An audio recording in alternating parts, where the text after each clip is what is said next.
Okay, hey guys, so just after uploading that last video, I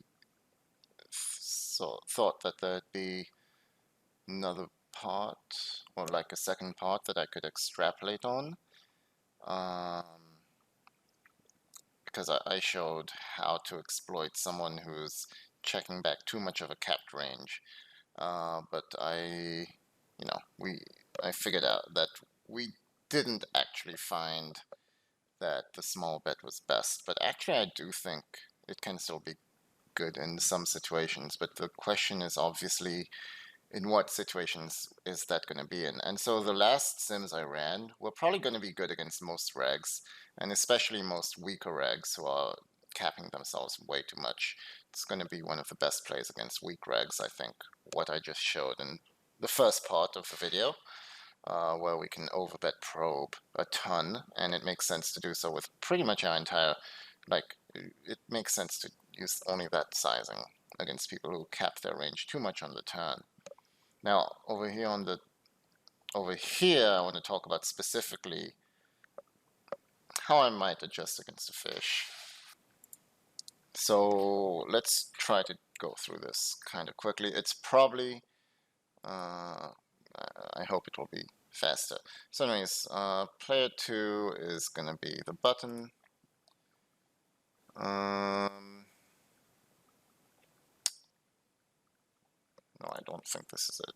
I think maybe this is it.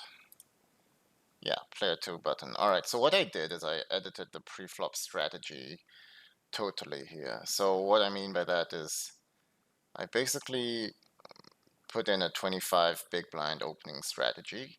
I added every single ace high, and I got rid of 2s and 3s. And I added 9-8 off, and I'm just going to assume that's kind of the bottom of his range. We don't have a big sample, so I'm going to say 9-8 off is the bottom of his range. I think it's kind of reasonable, but maybe he opens more. But this is already kind of pushing it, I think. So here we are with the button's min-raising range, and our range really isn't going to change very much. We're going to just keep the same range as before, and based on that we're going to have different ranges. So now, the first thing is I didn't include a donking range for us. I didn't bother to calculate that. Maybe we do now that these ranges are so different, but I don't think it's really that important. But as we see, he's still only using a small sizing, and we don't have such a huge advantage in terms of aces. I mean, in terms of kings, sorry. Like, he's got a decent amount of kings still, so in terms of king x distribution at the stack depth, it's going to be pretty even, and, he is going to be c-betting every king, and he is going to be checking, like, some amount of ace-x. He's going to be checking some queens and tens. I mean, this is how GTO would play. I don't think it's, like, the worst, to be honest. Like, it's maybe it's a fish who's c-betting 100%. Maybe he's playing somewhat similar to this, and he's going to actually check back some sixes and some king 5 or king 2, king 3. I have honestly no idea. Maybe he's betting all his ace jack. Like, I have no idea. But for the flop, let's just imagine that he's playing kind of like GTO. Not that it will make too much of a difference. One of the first differences that we'll see is that king 8 is actually going to be raised a bit more, as we see. So we're raising top pairs. I mean, king 8 specifically is going to be raised a bit more. And basically, if I made him c-bet, let's say, even more than this, like 100% on the flop, like maybe some people who open too much to, then king 8 would be raising even more. But king 8 is still one of those type of good hands to be check calling with. Same with king 7, and we don't need to raise our two pairs still. So not much has changed on the flop yet, basically. Now let's move to the turn, and as we see, again we have this interesting donking range. And basically, the major change here is that because, like, we have a very small potting range, and like, yeah, so the main change was I wonder.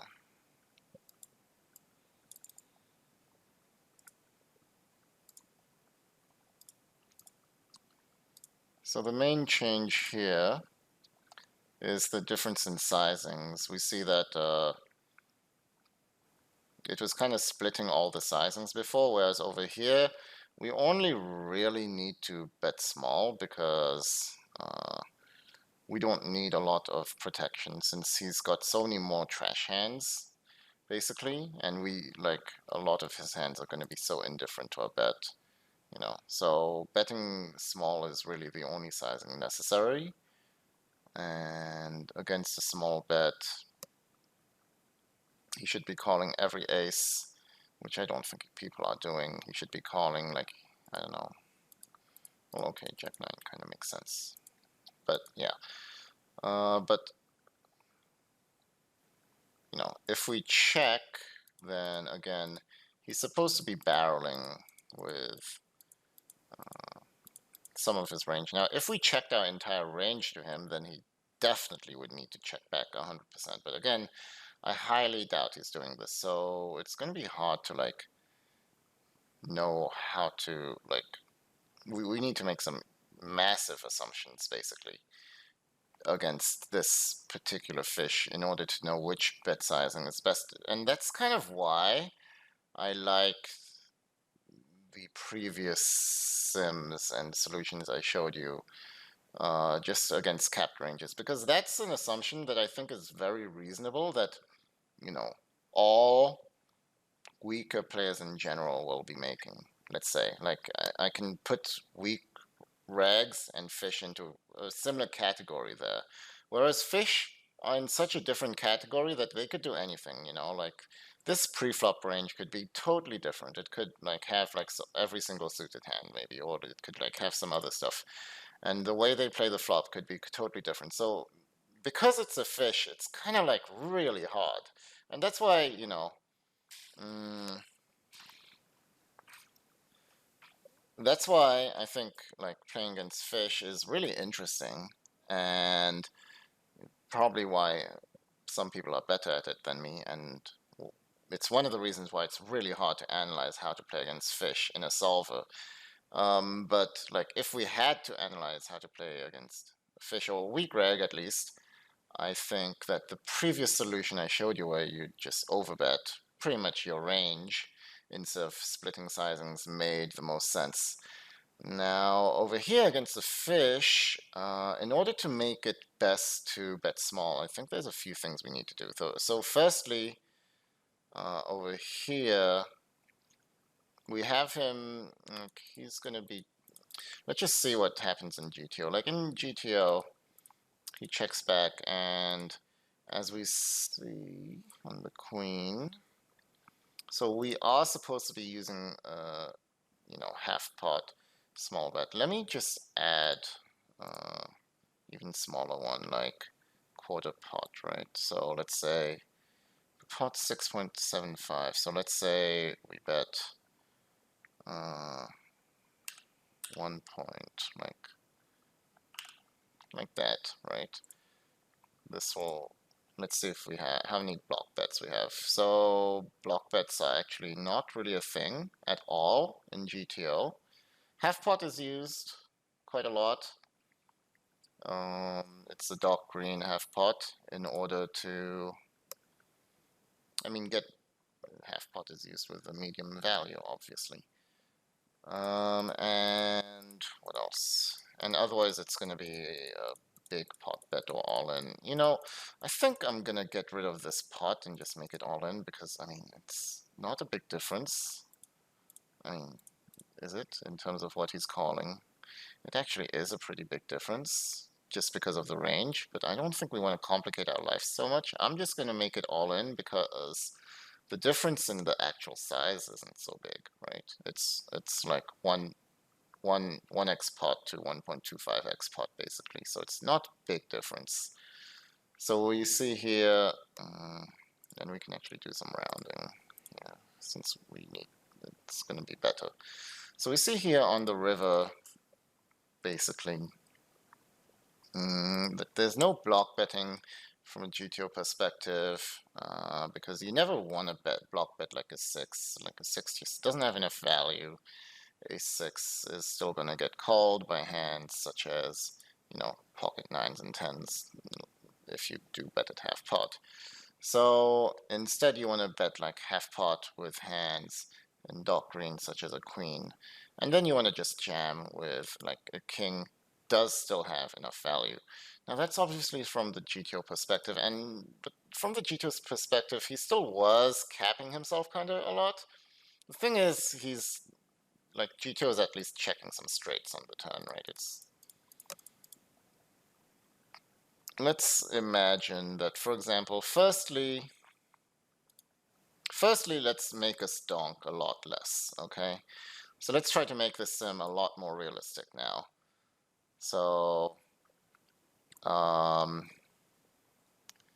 don't know. I'm just gonna get rid of everything that is like less than 100. Maybe I could do that. Wait, actually, this is the checking tree. All right. God. I don't know. How do I even do this properly?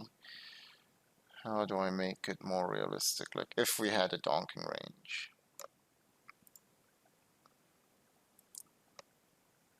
It would be nice if I could just,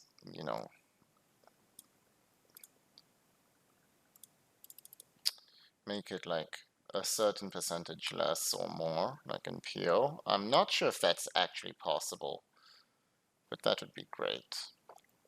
Anyways, I'm gonna make it actually all hands here will be checked, and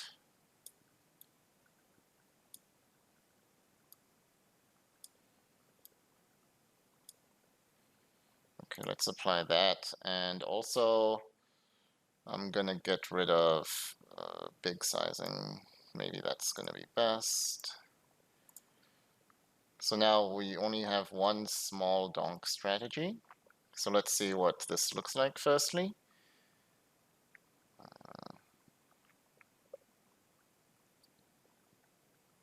Okay. So we oh wait, no oh fuck, I deleted the wrong nodes. Okay, so I need to rebuild this entire branch, sorry. And we need to alright, we're just gonna use small bet sizing just to simplify everything. Calculate. It shouldn't take too long. Okay, and here, so we see that we can donk a shit ton, and obviously I don't think, like, because we're only using one sizing, we're no longer using multiple sizings, and we're using only one sizing, we can donk a shit ton. I think in reality, we are not donking anywhere near that amount. So, let's try to make it more realistic. Let's make us like check every ace at least, like, and every hand that GTO is checking to some amount, we're gonna check as well. And I don't know, it's supposed to check, like, I think we're gonna check most of our sixes as well. Sets, okay.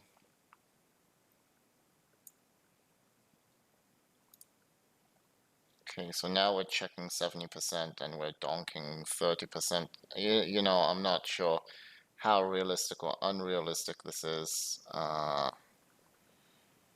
mean, but now it's like we're donking so many kings, so we're so like value heavy. Like the reason we're supposed to donk so much is because against this fish, he's got such a wide opening range. That we can really put that under pressure. And again, we're at a shallow stack, so we get a lot of value by just betting small and jamming, putting him in a very shitty spot by doing this. But, I think just for the purposes of the sim, it's going to be easiest if we just checked our entire range actually. It's not, you know, probably not the most realistic, but yeah. And then again, in reality, I think that he's going to be barreling a lot more, right? So, you know, the sizing he'll use, GTO appears to prefer half pot. So let's stick with half pot. Let's just delete these nodes. So you see, in order to try to, you know, exploit fish, we really need to make some huge assumptions, which is why I don't like to do that. Like it's hard to make such big assumptions, but I'm trying to do my best now to come up with a good reason to like block bet on the river basically. So here I still want to cap his range, but maybe not so much, right? So I'm gonna, you know, I'm gonna say like, okay, he can check back some straights. No, I don't think he's ever checking a straight. Maybe like he can, yeah, he's probably betting a sevens and eights still, and sets. And so let's make him check back some king 10 and king 9, and maybe okay. And like jack 10 is a pure bluff, so let's make him just bluff a bit of random crap sometimes, since you know GTO is, so whatever GTO is bluffing, this guy's also going to be bluffing basically. So he's going to bet a lot more for value, but he's also going to have some bluffs. Like it's not going to be a big difference in the end.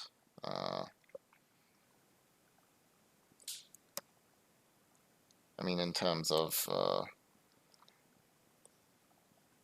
how strong his range is, but it's going to cap his checking range again a ton.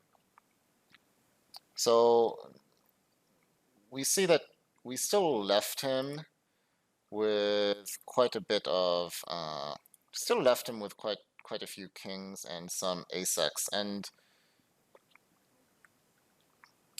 he still has like some sixes. So now we see GTO. I'm actually pretty interested to see if we do have a block bet here.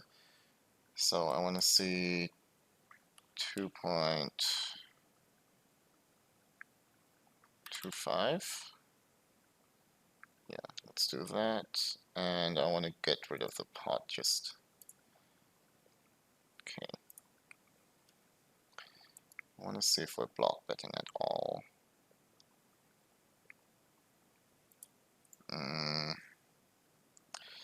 Actually, let's make this 1.75. That's even better. That's more of a real block bet. Okay, so as we see now, against this specific strategy, it does make sense to start having more of a block betting range. Okay, so if we analyze this a bit, we see that basically we want to split sizings between everything, which is kind of what we can imagine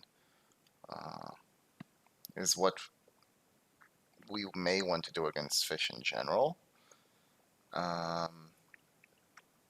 And so, I don't know, like, what's he supposed to do? Is he supposed to, like, he actually is meant to just jam sometimes with 9-8. That's pretty interesting. Against a block bet, like a small frequency as a bluff, I mean. So, like, I definitely think that player was kind of thinking at least, even though he was certainly opening too wide. And against a block bet, he's supposed to call ace high, like, I don't know, 5.5% of the time. If you think he's going to call much more than that, then it makes a ton of sense to be block betting, obviously. So over here, against a block bet, we could say that maybe he's going to call every, it's two missed spades. So maybe we can say everything, no, everything that isn't a spade, sorry. So he's going to call all flush draws that don't have, I mean, all ace-x that don't have spades, basically. And if we do that, then I think it's gonna be really good for us to block bet. Yeah, so now we see we're block betting a ton. It's gonna become our main bet sizing all of a sudden because we made him basically call with way more aces, which was what Mari Monkey was assuming in the discussion. So if you didn't actually watch the video, I definitely suggest you watch it because there's some interesting discussion and it's all about the assumptions you make. But I want to show that you can kind of make these assumptions and the solver is going to come up with the same solution. But the thing is, you really need to be on point with these assumptions, right? Whereas, like, some of these assumptions are kind of big. But the point is, if you think he's going to be block betting, I mean, if you think he's going to be calling every single ace high, pretty much, like here, he's calling like 80% of his ace highs. He's just going to fold, well, I don't know why he's folding ace 5, like ever. That doesn't make sense if he's calling ace high, right? Like if you think he's going to call ace X when he's not having a flush blocker, because maybe he thinks that having the ace of spades is a good blocker to call. I mean, it is a bad blocker because, I don't know, maybe we'll bluff with flush draws or something, which is terrible because I don't think we will be, right? And also we just don't have many ace of spades in our range anyways. But anyways, if we think he's going to be calling so wide, then it starts to make a ton of sense, obviously, to start just calling and just betting, like block betting, with a ton of your hands. And actually, as we see, we should be block betting with every 6, every queen, and we can even be block betting with, like, I don't know, some 5s, like 7-5 and 8-5. Ace 5 can be block betting for value, which is, you know, kind of crazy.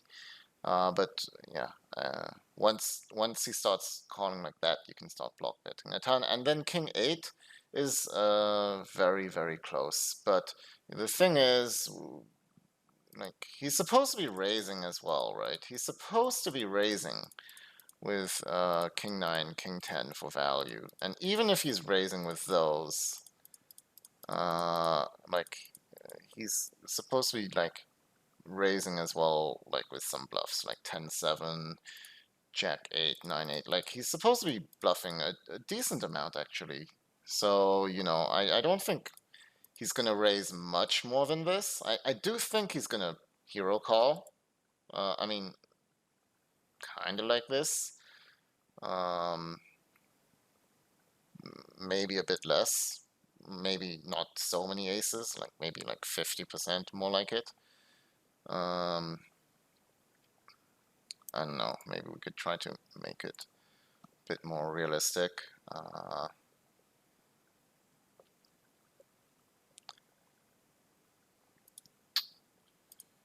Maybe I get rid of diamonds as well, just to make it 50-50.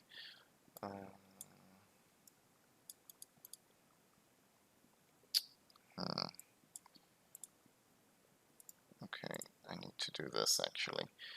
So I'm gonna make him fold his spades and a diamond. Okay, so now he's gonna fold more. Really shouldn't make a big difference to our solution. As we see now, he's folding more, like now he's calling like 65% of his aces, which I think is more realistic. And like, yeah, King 8 is kind of like the cutoff between like overbet jamming for value, because in this situation, he's gonna like jam with King 10 and King 9 basically. But I guess King 8 is gonna call, yeah. Like you're gonna call a shit ton, actually. You're even gonna bluff catch like your 6s a ton. because like basically his value hands are going to be king 10 and king 9, and then some river 2 pairs with a, like queen 5, for example, 6-4, which we didn't include in his turn barreling range. But as we see, this is the reason why block betting here can be so good is because he's going to be calling so much with his aces, so much more than he should be. And yeah, if that's the case, then it's really good to be betting, to be block betting. So it's good that you thought about that and you caught that. And this is like, it's basically like an example of how the solver would work against this type of player. And it's kind of showing that, like, even when you go into a solver, like, you can still make certain assumptions about fish and come up with the correct solutions. So solvers can still be good against fish, as we see. Now, let me think. Is there one more thing I want to do? I mean, maybe I want to compare to the GTO solution, or like, maybe I just want to compare to what he was supposed to call again. So he was supposed to fold, a lot of his ace highs, and he was already supposed to, not fold like third pair to a block bet. So it's not like we get much more value. Like if he's still gonna be folding these hands like ace 7 and ace 8 and ace jack to a block, like if he's folding ace x anyways to a block bet, like he's even supposed to fold ace 5 here, you see, and I'm not sure if they're even going to be calling this much, to be honest. So it still seems really close. Like I think they really need to be raising more. And again, I'm not sure if they're even going to raise like their check back kings here for value. Um, Even though, what are we supposed to be blocking really for value ourselves? It would maybe a few 2 pairs. So, you know, in general, against the fish strategy, even if he caps himself, I think half pot still makes the most sense. Because he's supposed to be folding more aces. Yeah, I mean,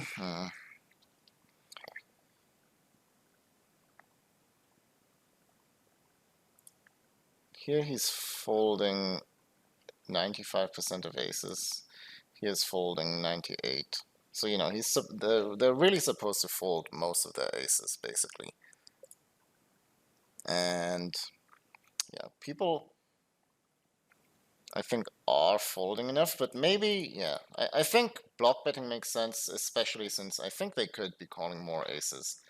So that's one of the main reasons why block betting makes a lot of sense. Like, I don't think people will be raising much more as spares than GTO, because even GTO here is going to raise, like, 9-8 at some frequency, and like a random Jack 10. I don't think anyone's going to raise Jack 10, like, ever.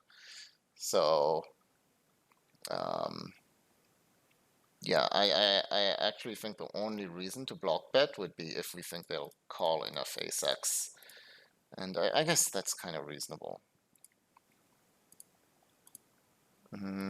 Otherwise, yeah, it still makes a lot of sense to just pretty much bet big, like 3/4 pot, or even just jamming. Like if we deleted this node, jamming would probably be the choice with most of its kings. So now jam would be pink.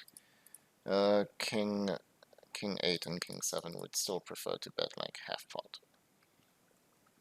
But as we see, there's still very little block betting. So in order to make block betting really good here, you really need him to call ace highs, because he's already supposed to call, like, like supposed to fold ace-5 and ace-6 sometimes. So I guess he's always calling these two at least. So in that situation, yeah, I guess it's supposed to, it sort of justifies barreling. I mean block betting, since we can expect him to call these. So yeah, this, I basically wanted to show this to show how like you can use solvers even to exploit fish, and the main difference when trying to use solvers and see how to play against fish is that you're gonna end up having to make some really big changes in the assumptions you make. Like in the, in these GTO stuff, I made some much simpler assumptions which were pretty general and can easily be applied to a lot of different spots, and applied very realistically to the population, such as, someone's never donking, um, or like someone is capping their range too much on the turn. Here, we had to make some very specific assumptions about the types of hands that they're going to be calling on the river, um, and about the way that they capped their range on the turn. And it like, these assumptions are very precise. So I just don't think it's. I mean, it's kind of like soul reading what you're doing here, which I find kind of hard to be doing in game. Um, but yeah, that's about all I had for this video, and I wanted to show how what type of distance you had to go to make block bet really good on this river, basically. So let me know if you have any comments, or I don't know if there's something you agree or disagree with now after seeing these solver solutions.